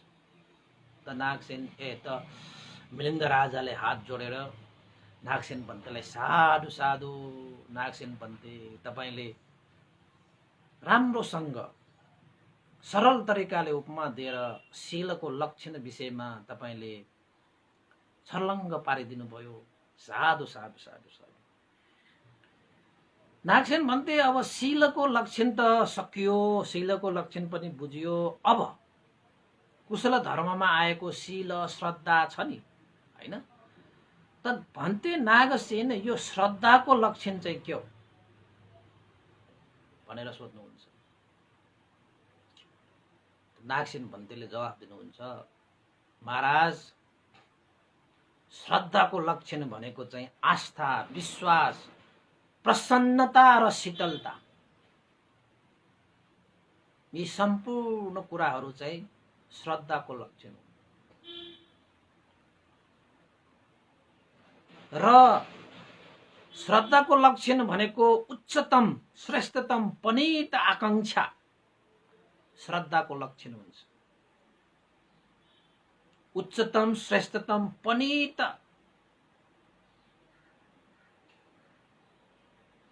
आकांक्षा श्रद्धाको लक्षण हो भनेर भन्नुहुन्छ। त मनलाई प्रसन्न पार्ने स्वभाव त श्रद्धामा हुन्छ भने यो मन प्रसन्न गर्ने श्रद्धाको लक्षण चाहिँ के हो त? मनलाई कसरी पार्दछ त्यो श्रद्धाले मनलाई प्रसन्न कसरी पार्दछ भन्ने मनसाय हो। प्रसन्न त प्रसन्न गर्छ, कसरी गर्छ त? के भएर गर्छ त? कुन तरिकाले गर्दछ? कुन हेतु कुन आधारले श्रद्धाले मनलाई प्रसन्न पार्दछ? श्रद्धाको लक्षण चाहिँ प्रसन्नता हो भने कसरी हुन्छ त? होइन र? तपाईमा पनि श्रद्धा होला, ममा पनि श्रद्धा होला, उहाँमा पनि श्रद्धा होला। श्रद्धा हुने बित्तिकै तपाईको मन प्रसन्न हुन्छ। अब तपाईले चाहिँ धर्म देशना सुनिरहनु भएको छ, तपाईको मन प्रसन्न भएर आएको छ भने तपाईमा श्रद्धा वृद्धि भएर आएको के? अब त्यो श्रद्धाको लक्षण हो कि तपाईको? अब चाहिँ तपाईमा श्रद्धा वृद्धि भएर आउँछ। अब तपाईको मनै प्रसन्न छैन, मनै चाहिँ जहिले पनि हैन अप्रसन्न छ भने त्यसमा श्रद्धा उत्पन्न हुँदैन। त्यो श्रद्धाको लक्षणै होइन। त्यो लक्षणै नभइकन त कसरी त्यो विकास हुन्छ श्रद्धा? एउटा आस्था बढ्नु पर्यो, विश्वास बढ्नु पर्यो, हैन? र मन प्रसन्न हुनु पर्यो, मन शीतल हुनु पर्यो। अब धर्म देशना सुनेर पनि तपाईको मन प्रसन्न भइरहेको छ, आस्था वृद्धि भएको छ, विश्वास वृद्धि भएको छ, शीतलता अनुभव भइरहेको छ भने बस तपाईको अब श्रद्धा वृद्धि हुँदैछ। अब त्यो लक्षण त देखियो, हैन? अब श्रद्धाको कारण, श्रद्धाको लक्षण भनेको मन प्रसन्न हुनु हो भने यो श्रद्धाले चाहिँ कसरी यो मनलाई प्रसन्न पार्दछ भन्ने प्रश्नमा नागसेन भन्तेले भन्नुहुन्छ, महाराज जब मनमा श्रद्धा उत्पन्न हुन्छ, कुनै पनि विषयमाथि तपाईको आस्था विश्वास, मन प्रसन्न, त्यसपछि तपाईको शीतलता, उच्चतम श्रेष्ठतम आकांक्षा वृद्धि हुन्छ नि, तब मन कसरी प्रसन्न भएर आउँछ त भन्दाखेरि श्रद्धा वृद्धि भएर आइसकेपछि तपाईको मनमा भएका निवरण धर्महरू मुक्त भएर जान्छ। निवरण धर्महरू मुक्त भइसकेपछि त मन प्रसन्न भइहाल्छ। निवरण धर्महरू मुक्त भइसकेपछि चित्त शुद्ध हुन्छ। चित्त शुद्ध भइसकेपछि प्रसन्न हुन्छ। किन त भन्दाखेरि चित्त शुद्ध भनेको निर्मल भएको, विमल भएको, त मन प्रसन्न भएर आउँछ। त्यसैले चाहिँ श्रद्धाको लक्षण भएको चित्त प्रसन्नता हो भनेर नागसेन भन्तेले मिलिन्द राजाले भन्नुहुन्छ। अब तपाईहरुले अलिकति नबुझेको हुनुपर्छ। यो चाहिँ निवरण धर्महरू भने के, अनि कसरी निर्मल हुन्छ आदि इत्यादि। तपाईले जसरी यहाँ सुन्नुहोस्, तपाईको मनमा मानौ अहिले भगवान बुद्धको धर्मलाई तपाईले श्रवण गर्नुभयो भने, यदि तपाईसँग श्रद्धा उत्पन्न भयो भने तपाईको मनमा भएका निवरण धर्महरू चाहिँ बिस्तारै बिस्तारै हटेर जान्छ। अब यो निवरण धर्महरू भनेको के हो त भन्दाखेरि काम, छन्द, व्यापाद, ठिन, मिद्द, उद्धच्च, कुकुच्च र मिथ्या विचिकित्सा, यी पाँचवटा विषयहरूलाई चाहिँ हाम्रो यो मनलाई दूषित बनाउने, कुशल धर्म सम्पादन गर्नको निमित्त बाधा अर्चन गर्ने, कुशल धर्म कुशल कर्महरूलाई देख्नको निमित्त पर्दा भएर बस्ने, त्यस्ता स्वभाव धर्महरूलाई निवारण धर्म भनेर भनिन्छ। नेवारी भाषाबाट त घोकु भन्छ नि, पर्दा भने पनि हुन्छ। घोकु तपाईको बुङ्दियो तान्दाखेरि के हुन्छ, घोकु राख्छ नि अनि तान्ने, ब्रेक के ब्रेक। निवरण धर्म भनेको पनि तपाईको कुशल मार्गमा बाधा गर्ने ब्रेक, बाधा अर्चन दिने, त्यसलाई निवरण धर्म भन्छ। तपाईको आँखाले केही चिज राम्रो देख्न खोज्यो भने त्यो आँखामा पर्दा भइदिने, त्यसलाई निवरण धर्म भनिन्छ। तपाईको कानले केही राम्रो कुरा सुन्न लाग्यो भने कानमा चाहिँ के भन्छ, कपास भइदिने, हैन। केही राम्रो चिज चाहिँ नाकबाट श्वास छिर्न खोज्दाखेरि नाकमा चाहिँ कपास भएपछि नाक श्वास फेर्न सक्दैन नि, हो त्यस्तै बाधा। मनमा पनि तपाईको कुशल चेतना, कुशल चित्त, कुशल धर्म कर्म अभिवृद्धि गर्नको निमित्त त्यो मनलाई दूषित पार्ने, फोहोर पार्ने, अगाडि बढ्न नदिने, कुशल मार्गमा अगाडि बढ्न नदिने त्यस्ता धर्महरू हुन्छन् जसलाई निवरण धर्म भनेर भनिन्छ। ती निवरण धर्महरू भनेको पाँचवटा हुन्छ, पञ्च निवरण भनेर भनिन्छ। नागसेन भन्तेले यहाँ निवरण धर्महरू मुक्त भएर जान्छ। श्रद्धा उत्पन्न भयो भने निवरण धर्महरू मुक्त भएर जान्छ। निवरण धर्महरू मुक्त भइसकेपछि मात्रै चित्त शुद्ध हुन्छ, स्वच्छ हुन्छ। अब चित्त स्वच्छ भएपछि के हुन्छ, मन त प्रसन्न हुन्छ। त्यसैले श्रद्धाको लक्षण भनेको मनको प्रसन्नता हो भनेर नागसेन भन्तेले मिलिन्द राजाले भन्नुभएको। त्यसैले पञ्च निवरण भनेको के हो त, काम, छन्द, पञ्चकाम गुणमासक्त, व्यापाद, द्वेष, क्रोध, रिस, हैन। ठिनमिद्द, ठिनमिद्द भनेको चाहिँ आलस्यता। ठिनमिद्द मानसिक आलस्यता र शारीरिक आलस्यता, दुईटै आलस्यता ठिनमिद्द भने। उद्धच्च कुकुच्च, उद्धच्च भनेको चाहिँ तपाईको चञ्चलता, संयम नभएको। कुकुच्च भनेको चाहिँ पश्चाताप, भित्र गएका काम कारबाहीहरूप्रति पश्चाताप भएर मन व्याकुल व्याकुल हल्लिएको के, मन स्थिर छैन। ठिनमिद्द भनेको त्यस्तो। उद्धच्च कुकुच्च भने त्यस्तो। उद्धच्च कुकुच्चले तपाईको चित्त र तपाईको शरीरलाई स्थिर बनाउँदैन, हल्लाउँछ। त्यसैले शारीरिक रूपमा पनि हलचल, मानसिक रूपमा पनि हलचल, त्यसलाई उद्धच्च कुकुच्च भनेर भनिन्छ। र अर्को विचिकित्सा। विचिकित्सा भनेको शंका, उपशंका, हैन, यस्ता कुराहरू, बुद्धप्रति शङ्का, धर्मप्रति शङ्का, सङ्घप्रति शङ्का, कर्म र कर्मको फलमा शङ्का, पुनर्जन्मको शङ्का, पूर्वजन्मको शङ्का, प्रकृति समुत्पादप्रति शङ्का, शङ्कै शङ्का। यस्ता कुरालाई चाहिँ विचिकित्सा भनेर भनिन्छ।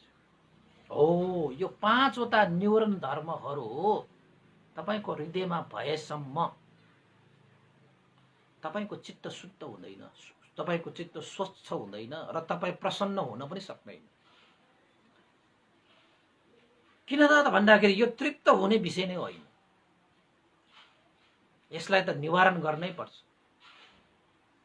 जसरी तपाईको एउटा कोठा राम्रो राम्रो सामानहरु राखिरहेको कोठाहरु छ भने केही समयपछि धुलो लाग्यो, मैलो लाग्यो भने तपाईले ती मैलहरु धुलोहरु पन्छाउन सकियो भने तपाईलाई प्रसन्न हुन्छ कि हुँदैन? ओहो, मैले यो कोठामा राखिरहेका बहुमूल्य सामानहरु यो धुलो नभएपछि कति राम्रो देखियो, कति तल्कियो, कति स्वस्थ भयो, मन प्रसन्न हुन्छ कि हुँदैन? हो, हुन्छ नि। त्यसरी नै यो मनमा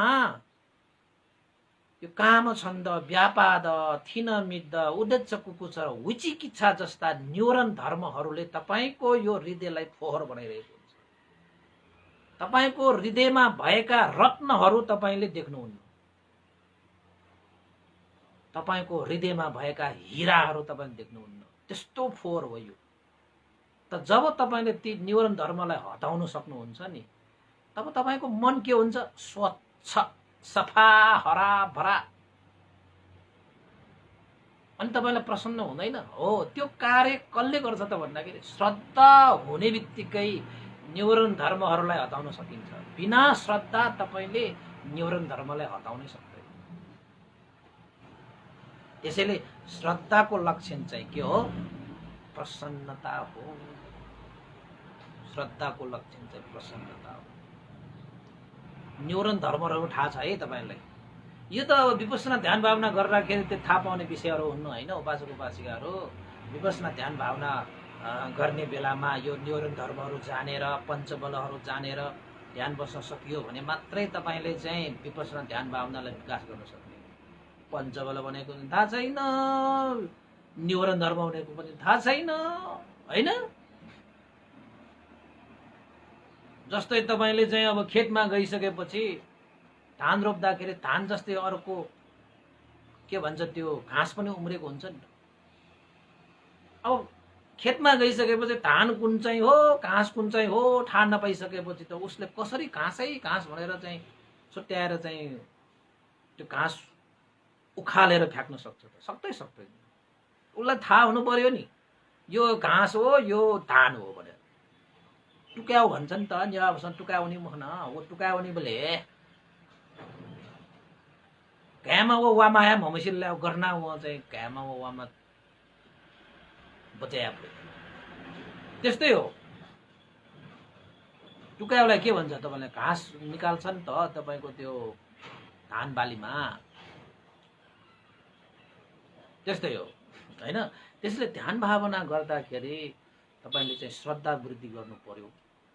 श्रद्धा वृद्धि गरेर मात्रै तपाईको अघि तपाईले शीलको कारणले गर्दाखेरि पञ्चबलहरू विकास हुने हो। यो श्रद्धाको कारणले गर्दाखेरि चाहिँ न्यूरन धर्महरू हटेर जाने। बिस्तारै बिस्तारै एकैचोटि त कहाँ सकिन्छ? बिस्तारै सकिन्छ।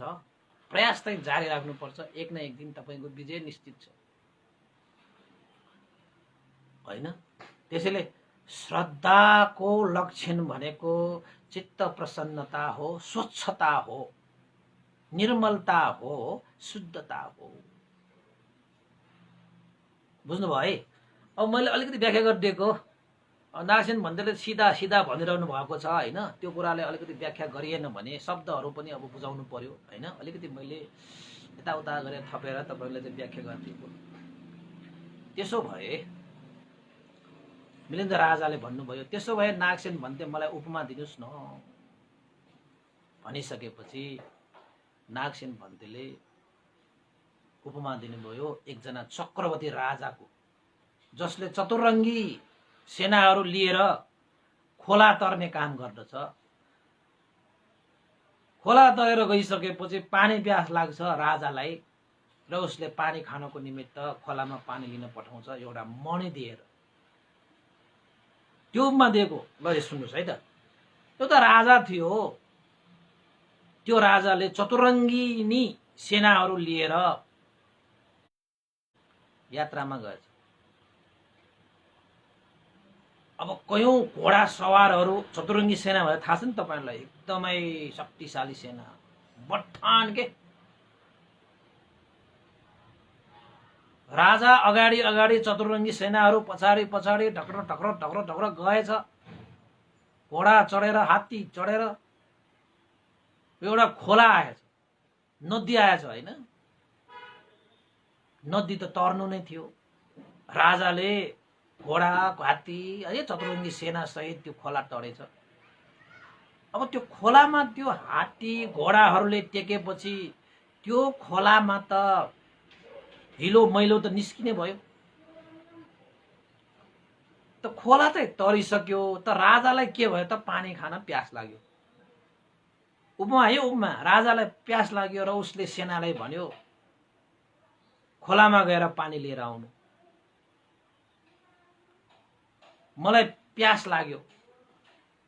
त खोला त कस्तो छ त भन्दाखेरि धुलो मैलो भइरहेको छ, खोलामा फोहोर माटी उठिरहेको छ, पानी पिउनको लागि उपयुक्त पनि थिएन।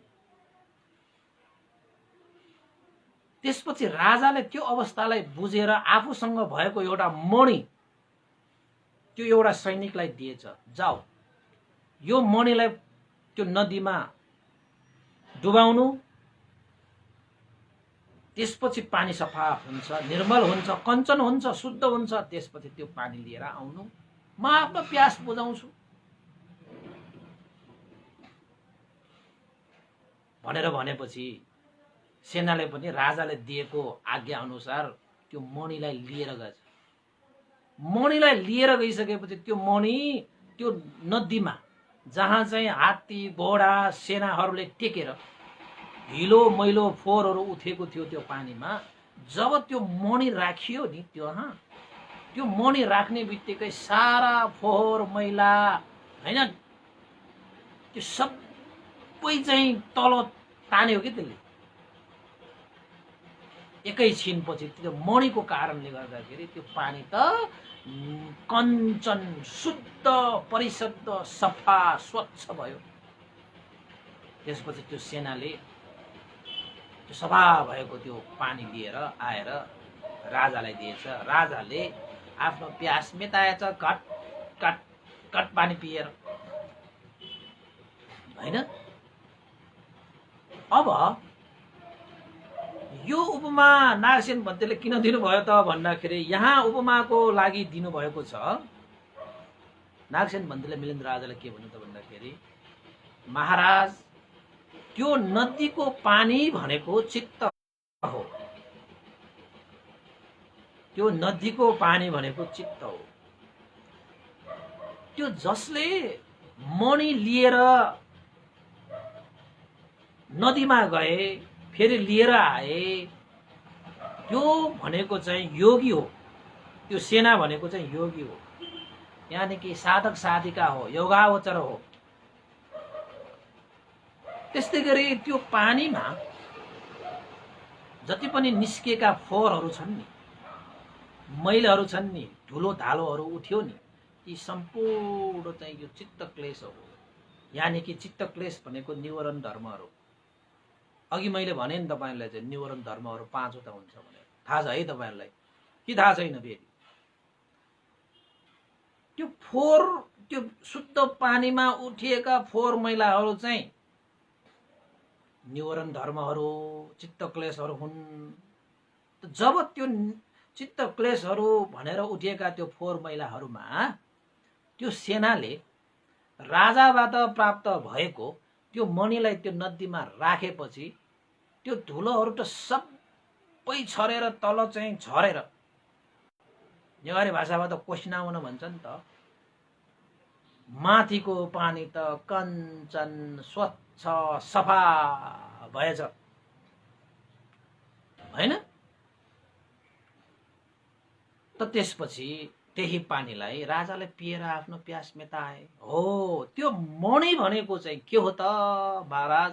त्यो मणि भनेकै श्रद्धा हो, श्रद्धा हो।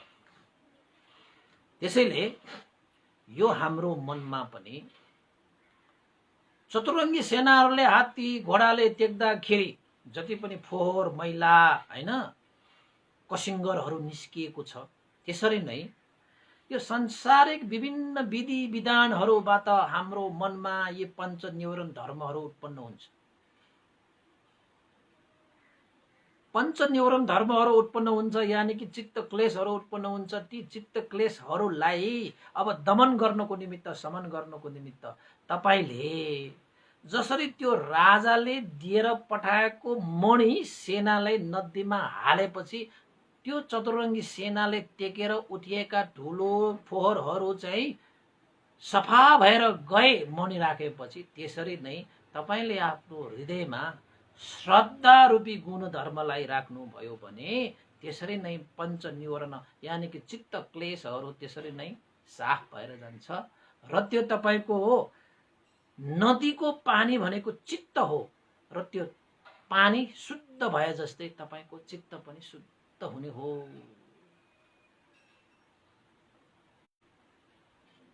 भनेर नागसेन बन्देले जसरी मणि नदीमा राखेपछि पानी कञ्चन भयो, शुद्ध भयो, सफा भयो, त्यसरी नै महाराज फोहोर मैला उठिएको त्यो नदी सफा भएर मणि राखेपछि सफा भएर गए जस्तै यो हृदयमा पनि हामीले श्रद्धा राख्न सकियो भने, आस्था विश्वास प्रसन्नता शीतलता राख्न सकियो भने हामी पनि त्यसरी नै मनका कसिङ्गरहरू, मनका फोहोरहरू, मनका मैलहरू त्यसरी नै शुद्ध स्वस्थ पार्न सकिन्छ भनेर नागसेन बन्देले मिलिन्द राजालाई उपमा दिए। तपाईले पनि बुझ्नुभयो होला त्यो उपमा त पक्कै पनि, हैन? त्यस्तै गरी मिलिन्द राजाले साधुकार दिनुभयो, फेरि सोध्नुभयो, फेरि साधुकार दिनुहुन्छ, फेरि सोध्नुहुन्छ। श्रद्धाको लक्षण भनेको चाहिँ उच्चतम श्रेष्ठतम आकांक्षा उत्पन्न हुनु भनेर तपाईले भन्नुभएको छ नागसेन बन्ते। कसरी चाहिँ यो श्रद्धाको लक्षण भनेको उच्चतम श्रेष्ठतम हैन यो आकांक्षा उत्पन्न हुने लक्षण हुन्छ त? श्रद्धा भयो भने तपाईको मनमा पनि कस्तो चाहिँ उच्चतम श्रेष्ठतम पनि त विमल विमल आकांक्षाहरू उत्पन्न हुन्छ। नाना थरीका यस्ता चाहिँ घिन लाग्दा नाना थरीका अकुलहरू आकांक्षा हुँदैन। श्रद्धा सही रूपमा तपाईले श्रद्धा उत्पन्न गर्न सक्नुभयो भने उच्चतम श्रेष्ठतम आकांक्षा उत्पन्न हुन्छ। यो पनि श्रद्धाको लक्षण हो भनेर भन्नुहुन्छ भने यसको विषयमा पनि उपमा दिएर बुझाउनु होला भनेर नागसेन बन्देले मिलिन्द राजाले नागसेन बन्देलाई भन्नुहुन्छ। एउटा कुरा, यदि तपाईसँग श्रद्धा उत्पन्न भयो भने तपाईको मनमा पनि उच्चतम श्रेष्ठतम आकांक्षा उत्पन्न हुन्छ। त्यो कसरी त भन्दाखेरि नागसेन बन्देले मिलिन्द राजालाई दिनुभएको उपमा, जसरी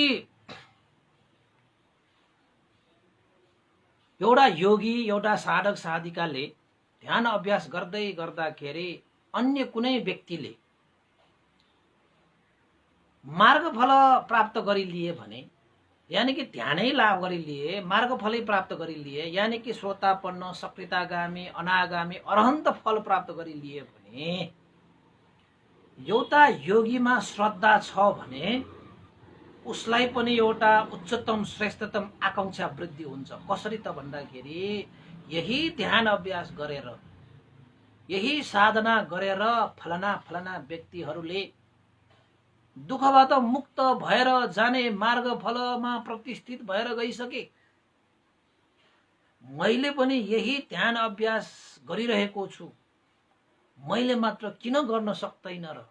उसले पनि त यही मार्ग हिँडेको हो, उसले पनि त यही मार्गको अभ्यास गरेको हो, मैले पनि यही मार्गको अभ्यास गर्ने हो, यही मार्गमा हिँड्ने हो भने यदि उसले मार्गफल प्राप्त गर्दछ भने मैले किन गर्न सक्दैन?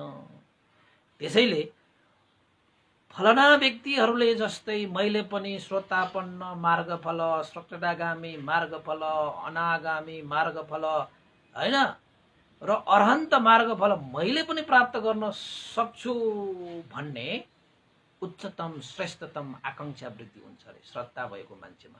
श्रद्धा भएन भने त फलनाहरूले मात्रै प्राप्त गरे, मैले त गर्नै सकिनँ, मेरो त कर्मै संस्कार छैन होला, म त गर्दैन भनेर अभ्यास गर्नै छाड्दिन्छ।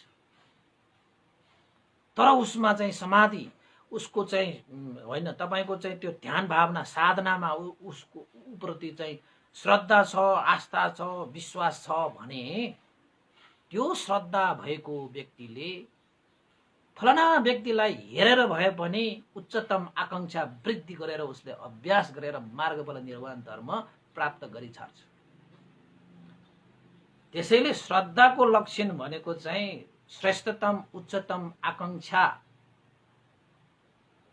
भनेर नागसेन बन्धुले भन्नुभयो। त्यसैले तपाईसँग पनि श्रद्धा छ भने तपाईले यसो किताब मात्र पढ्नुस् न। भगवान बुद्धको पालामा देवताहरूले धर्म देशना सुन्ने बित्तिकै मार्गफलमा प्रतिष्ठित भए, कयौं भिक्षुहरूले मार्गफलमा प्रतिष्ठित गरे, कयौं उपासक उपासिकाहरू पनि मार्गफलमा प्रतिष्ठित भए भनेर तपाईले पढ्नु हुँदाखेरि, धर्म देशना सुन्नु हुँदाखेरि यदि तपाईसँग श्रद्धा छ भने मैले पनि त्यस्तो मार्गफलहरू प्राप्त गरी लिऊँ भन्ने उच्चतम श्रेष्ठतम आकांक्षा उत्पन्न हुन्छ तपाईको हृदयमा। हुन्छ कि हुँदैन? हुँदैन भने तपाईसँग श्रद्धै छैन, खाली सुन्ने मात्रै काम हो। बगाउँ फुस्लु भन्छ नि, बगाउँ फुस्लु। बगाउँ भने थाहा छ तपाईलाई? बगाउँ फुस्लु होइन, त्यस्तरी चाहिँ देशना मात्र सुनेर हुँदैन। यदि कोहीसँग त्यस्तो चाहिँ मणि यानि कि रत्न यानि कि श्रद्धा छ भने उसले पक्कै पनि त्यस्तो उच्चतम श्रेष्ठतम आकांक्षा उत्पन्न गरेर सृजना गरेर त्यो निर्वाणको मार्गमा उफ्रेर जान्छ के त्यो व्यक्ति, जम्प गरेर जान्छ कि। उसले सक्छ, मैले किन सक्दैन, म पनि सक्छु, त्यही मार्ग हो, त्यसकै अभ्यास गर्ने त हो नि भनेर गर्छ। यसरी हो उपमा दिनुभएको। त्यसैले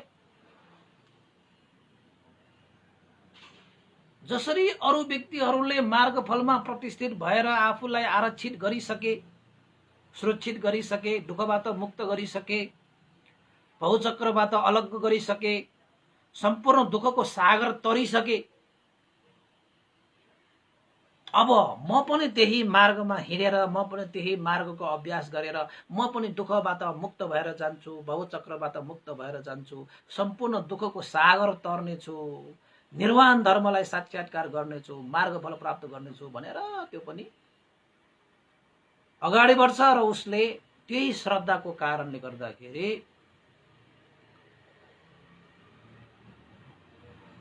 उसले पनि मार्गफल प्राप्त गरेर आफ्नो जीवनलाई पनि आरक्षा प्रदान गर्न सक्दछ। किन त भन्दाखेरि त्यो श्रद्धाको कारणले उसको मनमा उच्चतम श्रेष्ठतम आकांक्षा वृद्धि भयो। नागसेन भन्ते मिलिन्द राजाले भन्नुहुन्छ, हे नागसेन भन्ते, अरू पनि त्यस्तो उपमा छ भने मलाई भन्नुहोस्। अवश्य अझै एउटा तपाईलाई म उपमा दिन्छु। हे महाराज, मानौ एउटा ठुलो नदी पहाड माथिबाट गड्याम गुरुम गरेर पानी बगेर आएको छ। किनारा किनाराका सबै चीजहरूलाई चाहिँ तछाड मछाड गरेर बगाएर ल्याइरहेको छ। एक टोली मान्छे त्यो नदीको धार देखेर वारी नै बसेर डराइरहेको छ, यो नदीको धार त साह्रै ठुलो रहेछ, यसले मलाई बगाउने त होइन। एक तरिको त्यो मान्छेहरू त्यो वारी बसेर पारी जानको निमित्त डराइरहेको हुन्छ, तर उसलाई पारी नगइकन नहुने कार्य पनि हुन्छ। तर ऊ त्रास लिएर वारी नै उभिरहेको हुन्छ। त्यही समयमा हे राजा, हे मिलिन्द, त्यही समयमा एउटा बलवान व्यक्ति, एउटा साहसिला व्यक्ति, एउटा हिम्मतवान व्यक्तिले नदी तर्नको निमित्त आफ्ना लुगाहरू सारा चीजहरू मिलाएर, हैन, अब तपाईले चाहिँ प्यान्ट लाउनु हुनुहुन्छ, प्यान्टै मिलाएर, हैन, तानेर ढोटी लाउनु भयो ढोटी नै कसेर, हैन, यो काँधमा यो के भन्छ कम्मरमा चाहिँ पटुका बाँडेर त्यो साहसिला मान्छे, त्यो बलवान मान्छेले त्यो काठर भएर बसिरहेका, त्रसित भएर बसिरहेकाहरूको अगाडि नै सरासर त्यो नदी तरेर पारि जान्छ। त यतापट्टि त्यो डराएर बसिरहेका त्यो एक थरी मान्छेहरूले चाहिँ हेर्छ, ओहो यो मान्छेले त कति साहस गरे, उसले त पुरुषार्थ देखाएर, हैन, कम्मरमा पटुका बाँडेर धोती सोती कसेर चाहिँ हामीले तर्न डराइरहेको यो हो नदी, त उसले त मजाले तरेर गयो त बाप्पा। त्यसपछि एक थरी त्यो मान्छे जसले वारी नै बसेर हेरिरहेका थिए, उसले पनि के अब मनमा धारण गर्छ त भन्दाखेरि, यो पनि मान्छे, म पनि मान्छे, उसको पनि खुट्टा दुईटा, मेरो पनि खुट्टा दुईटा, हैन, उसको पनि टाउको एउटा हात दुईटा, मेरो पनि टाउको एउटा हात दुईटा, उसले जस्तै मैले पनि प्रयास गरे भने, उसले जस्तै मैले साहस गरे भने म पनि यो खोलालाई सजिलैसँग म पनि तरेर जान सक्छु भनेर यतापट्टिको त्यो मान्छेहरूमा पनि एउटा उच्चतम श्रेष्ठतम आकांक्षा वृद्धि हुन्छ। बल शक्ति नै आएको जस्तो, ऊर्जा नै आएको जस्तो त्यो मान्छेलाई हेरेर के, हैन। त्यसपछि त्यो डराएका मान्छेहरूले पनि धोती सोती कसेर कम्मरमा पटुका बाँडेर उनीहरूले पनि साहस गरेर त्यो पानीमा मजाले तरेर पारि जान्छ। आनन्द के उनीहरूलाई त, ओहो अघि नै हामीले यो साहस, यो बल, यो जुक्ति, यो प्रयास गरेको भए अघि नै तर्थ्यौ त, हामीले सक्ने रहेछ त। कस्ता कस्ता मान्छेले के ठुल्ठुला चाहिँ नदीहरू तरिसके, कोही मान्छे हिम्मतै गरेन भने वारीको वारी नै बस्छ, कहिले पनि पारे पुग्दैन। तर उसले जानुपर्ने भने पारे नै थियो, वारी बसेर रोएर कराएर त तपाईँ पारी पुग्ने त होइन। हो त्यसरी नै एउटा पारीमा बसिरहेको मान्छेले, वारी बसिरहेको त्यो मान्छेले पारी खोला तरेर गएको मान्छेलाई हेरेर उसको मनमा पनि साहस बल शक्ति आएर उसले पनि त्यो खोला तरेर गए जस्तै त्यो डर त्रास भइरहेको त्यो मान्छेमा जुन साहस, जुन बल आयो नि, त्यो मान्छेलाई हेरेर, त्यो मान्छेलाई उपमा लिएर, त्यो भनेकै श्रद्धा हो कि। त्यो श्रद्धाले पनि तपाईले के गर्नुहुन्छ त भन्दाखेरि, यो संसारमा मार्ग फल निर्वाण धर्म प्राप्त गरेर गएका कयौं व्यक्तिहरू छन् जसले दुःखका सागरहरू तरेर गए। ती दुःखका सागरहरू तरेर गएका व्यक्तिहरूको नमुना लिएर, आदर्श लिएर, उनीहरूको कार्यविधिबाट साहस लिएर हो उनीहरूले हिँडेको बाटो सही हो, उनीहरूले हिँडेको बाटो सम्यक हो भनेर त्यो मार्ग प्रति तपाईको मनमा श्रद्धा छ भने उहाँहरूकै आदर्श लिएर तपाईले पनि शील समाधि प्रज्ञाको अभ्यास गरेर तपाईले पनि के गर्न सक्नुहुन्छ, एउटा उच्चतम श्रेष्ठतम आकांक्षा वृद्धि गर्नुहुन्छ। म पनि गर्छु नि, उसले त गर्न सक्छ, मैले गर्न सक्दैन भनेर उच्चतम आकांक्षा वृद्धि गर्ने, उत्पन्न गर्ने त्यो श्रद्धाको लक्षण हुन्छ। यदि तपाईसँग श्रद्धा छ भने, यो मार्ग फल निर्वाण धर्म प्रति यदि तपाईसँग श्रद्धा छ भने तपाईले पनि उच्चतम श्रेष्ठतम त्यस्तो आकांक्षा लिएर म पनि दुःखको सागर तरेर निर्वाण पुग्छु भनेर त्यस्तो आकांक्षा वृद्धि गरेर तपाईले पनि दुःखको सागर तर्नुहुनेछ। बस यसरी नै यो चाहिँ यो खोला तर्नेको उपमा जस्तै हो। त्यसैले भनिएको छ, नागसेन भन्तेले भन्नुभएको छ, श्रद्धाले संसार रूपी, संसार भनेको दुःख रूपी भनेको, संसारैको दुःख भनेको, श्रद्धाले संसार रूपी यानि कि दुःख रूपी ओघ पार तर्दछ। ओघ भनेको यो नदी, दुःखको सागर भने जस्तो ओघ भनेको।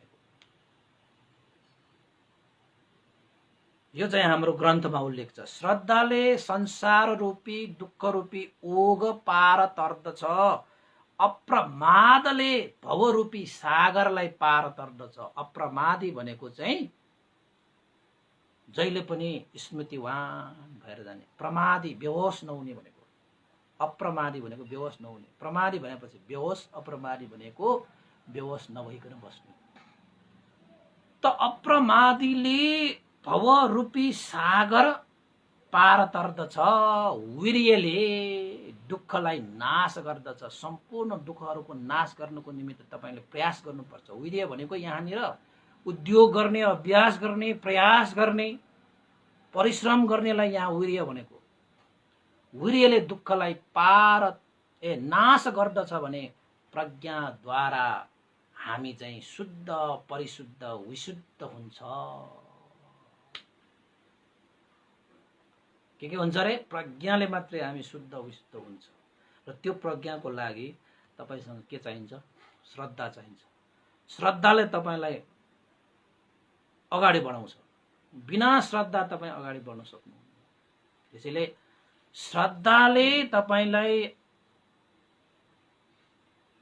स्वच्छ निर्मल बनाएर अप्रमादी बनाउँछ। अप्रमादी भयो भने वीर्यवान हुन्छ। वीर्यवान भएर जाँदै गर्दाखेरि प्रज्ञावान पनि भएर आउँछ, जसको कारणले सम्पूर्ण दुःखबाट मुक्त भएको अवस्था परिशुद्ध निर्वाण धर्मलाई पनि साक्षात्कार गर्न सक्नुहुन्छ भनेर आदि इत्यादिको विषयमा चाहिँ नागसेन भन्ते र यो मिलिन्द राजाको विषयमा छलफल भयो। उपासक उपासिकाहरू यति भनिसकेपछि, उपमाहरू दिइसकेपछि मिलिन्द राजाले हात जोडेर नागसेन भन्तेलाई साधु साधु नागसेन भन्ते, तपाईले गम्भीर आदि गम्भीर विषयलाई पनि सरल तरिकाले उपमा सहित तपाईले प्रष्ट पारिदिनु भयो। साधु साधु भनेर साधु अनुमोदन गरे। ल, साह्रै 1 घण्टा त गइसक्यो उपासक उपासिकाहरू। आजको लागि यति नै गर्नु पर्ला है। शील र श्रद्धाको लक्षणको विषयमा नागसेन भन्तेले मिलिन्द राजालाई सोधिएको प्रश्नमा उपमा सहित दिनुभएको यो देशना आज यही क्रमशः गरौँ। भोलि पनि अब श्रद्धा, वीर्य हैन, अब तपाईको शील, श्रद्धा, वीर्य, सती, समाधि आदिको विषयमा पनि लक्षणहरू सोध्नुहुन्छ। ती लक्षणहरूको विषयमा पनि अवश्य भोलि चाहिँ देशना गर्नु पर्ला। तर आजदेखि मैले एउटा चाहिँ विषय के बनाएको छु त भन्दाखेरि शनिबार पनि हो उपासक उपासिकाहरू हो। आजदेखि हामी चाहिँ बेलुका बुद्ध जयन्ती पनि आइरहेको छ हैन। त्यसको लागि चाहिँ अब हामी बेलुका 6 बजे, हिजोदेखि अस्तिदेखि नै अष्टमीदेखि नै आउन खोजेको हो, तर हिजो पनि एउटा चाहिँ हाम्रो बुद्ध जयन्तीको धर्म देशना भएको कारणले 6 बजे हिजो त्यसले गर्दाखेरि आउनु पाइएन। र आज बेलुका 6 बजेदेखि हामी परित्राण पाठ गर्नेछौँ है। सम्पूर्ण कोरोनाहरू शान्त भएर जाउन्, रोग लागेकाहरूलाई रोगहरू शान्त भएर जाउन् र भगवान बुद्धका सत्य वचनहरूलाई उच्चारण गरेर पुण्य आर्जित पनि गर्ने। तपाईहरू पनि हैन सँगै परित्राण गर्नको निमित्त साँझको 6 बजे तपाईहरू पनि उपस्थित हुनुहोला उपासक उपासिकाहरू। मैले यहीँबाट अनुरोध गरेँ हैन। र हामी केही धर्मका कुराहरू पनि गर्नेछौँ र परित्राण पनि गर्नेछौँ र पुण्य आर्जित पनि गर्नेछौँ। र अर्को कुरा, अन्तिममा हामी पुण्य अनुमोदन पनि गरेर करिब अब 6 देखि 7 बजेसम्मको एउटा सानो एउटा चाहिँ कार्यक्रम गरौँ कि भनेर अब त्यतिकै बसेर हैन। अब भगवान बुद्धलाई पनि स्मरण गर्नु पर्यो हैन। त्यसैले चाहिँ बेलुकाको समय हामीले केही सूत्रको विषयमा जस्तै धर्मचक्र प्रवर्तन सूत्र, अनत्त लक्षण सूत्र, तपाईँको सतीपत्थान सूत्र, तपाईँको चाहिँ होइन पत्थान पाली आदि इत्यादिको त्यो देशना गर्नु अगाडि त्यो चाहिँ परित्राण गर्नु अगाडि केही त्यो सूत्रको विषयमा पनि अलिकति समग्र त्यसको चाहिँ अर्थ भावार्थलाई प्रस्तुत गरेर हामी सँगै सबै है परित्राण गर्नको निमित्त मैले साँझको 6 बजे सबैलाई निमन्त्रणा गरेँ। तपाईँले अरूलाई पनि समावेश गर्न सक्नुहुनेछ होइन। हुन त सकेसम्म चाहिँ जुममै आउन पाए त हुन्थ्यो, तैपनि अब जुममा भयो भने चाहिँ अब फेसबुकमा भए सबैले धेरैले सुन्न पाउने भएकोले मैले फेसबुकबाटै आउन खोजेको। अब जुममा त पनि अब त्यसमा सीमित टाइम पनि हुन्छ, मैले जुमको त्यो चाहिँ किनिरहेको पनि छैन, त्यसैले चाहिँ धेरै भयो भने कति मिनट मात्रै हुन्छ त्यसमा, 40 मिनट कति समथिङ छ होइन। तर त्यतिले त हामीलाई नपुग्ला, त्यसैले चाहिँ अब फेसबुकमै सबै आएर तपाईँहरू पनि परित्राण होइन पाठ गर्नुको निमित्त आज चाहिँ विशेषतः तपाईँहरूको लागि यो समय कोरोनाको समय भएको कारणले गर्दाखेरि आजको 6 बजे हामी रत्न सूत्र होइन, रत्न सूत्र भनेर भनिन्छ, त्यो रत्न सूत्रलाई हामी पाठ गर्नेछौँ। र त्यस पाठ गर्नु अगाडि रत्न सूत्रको बारेमा केही त्यसको भावार्थ पनि तपाईँहरूलाई चाहिँ बुझाइने छ। त्यसैले तपाईँहरू चाहिँ 6 बजे सबै फेसबुक लाइभमा उपस्थित हुनको निमित्त अनुरोध गर्दै आज म पुण्यानुम गर्न चाहेँ। पुण्यानुम गर्नु अगाडि हाम्रा एकजना उपासक हुनुहुन्थ्यो, श्रद्धावान उपासक है। उहाँ चाहिँ पहिला त बिहारमै आउनुभएको थियो, धेरै बुद्ध धर्म र बिहारसँग सम्बन्धित व्यक्ति हो, हाम्रो मदन साक्यजी हुनुहुन्छ। उहाँले पनि हिजो र ललितपुर पिलाछे निवासी सानुमैया आमा नानीमाया दिवंगत हुनुभएको उपलक्ष्यमा होइन, उहाँ उपलक्ष्य भन्दाखेरि उहाँको पुण्यतिथिमा होइन परित्राण गरिदिनुको निमित्त, उहाँको सुगति निर्वाण कामना गरिदिनुको निमित्त मदन साक्यज्यूबाट आजको लागि चाहिँ परित्राण पाठ श्रद्धा दान स्वरूप रु 1100 पनि प्रदान गर्नुभएको छ। उहाँ दिवंगत हुनुहुने सानुमैयाको आमा रे नानीमाया है, उहाँको सुगति निर्वाण कामना गर्दै पनि पुण्यानुमोदन गरौँ। मैले परित्राण त गरिसकेको छु र अहिले पुण्यानुमोदन गरौँ। र अन्य कुराहरू के छुट्टिएको छ भने मलाई भन्नु होला है उपासक उपासिकाहरू। धेरै कुराहरू यो मेसेन्जरमा पठाएको पनि धेरै आइरहेको हुनाले चाहिँ अब कुनै कुनै चिजहरू चाहिँ यहाँ छुट्टिन सक्छ है। तर परित्राण त मैले गरिरहेकै छु होइन। अब त्यो मेसेन्जरमा नदेखिने मात्रै हो। र यो पुण्यको आनुभावले श्रद्धेय गुरुवर ज्ञान पूर्णिकमा अस्तित्व भन्थे श्रद्धेय गुरुवर स्यादो पण्डित विभंश लगायत सम्पूर्ण गुरुजनहरूमा पनि सुगति निर्वाणको कामना गर्न चाहे। सम्पूर्ण देवताहरू, अमनुष्यहरू र सत्व प्राणीहरू र तपाईँ हाम्रा सबै बितेर जानुभएका ज्ञाति बन्धु इष्ट मित्र सबका सबलाई पनि यो पुण्य लाभ, उहाँहरूको पनि सुगति निर्वाण कामना गरौँ। र देशमा सुन्नुहुने प्रत्यक्ष उपासक उपासिका र अप्रत्यक्ष सुन्नुहुने सम्पूर्णमा यो पुण्य लाभ भई सबैको हित सुख मङ्गल होस् भनेर कल्याणको कामना गरी पनि पुण्यानुम गरौँ। र अन्तमा फेरि एकपल्ट आज बेलुकादेखि बुद्ध जयन्तीसम्मको 6 बजे हाम्रो ठिक चाहिँ परित्राण पाठ हुनेछ। त्यसमा पनि सहभागी भएर पुण्य सञ्चित गर्नको निमित्त सबैलाई मैत्रीपूर्ण अनुरोध गर्दै पुण्यानुमोदन गर्न चाहे। भवतु सर्वमङ्गलम्। इदं नो ज्ञातिनां होतु सुखितावन्तु ज्ञातयो। इदं नो ज्ञातिनां होतु सुखितावन्तु ज्ञातयो। इदं नो ज्ञातिनां होतु सुखितावन्तु ज्ञातयो। एतावता सम्मेहि सम्पतं पुण्यसम्पदं सब्बे देवानुमोदन्तु सम्ब सम्पत्ति सिद्धिया। एतावता सम्मेहि सम्पतं पुण्यसम्पदं सब्बे सत्तानुमोदन्तु सम्ब सम्पत्ति सिद्धिया। एतावता सम्मेहि सम्पतं पुण्यसम्पदं सब्बे भूतानुमोदन्तु सम्ब सम्पत्ति सिद्धिया। साधु साधु साधु भवतु सर्वमङ्गलं। सबैको मङ्गल होस्, कल्याण होस्। साँझको 6 बजे अवश्य भेटौँला। सबैलाई साधुवाद।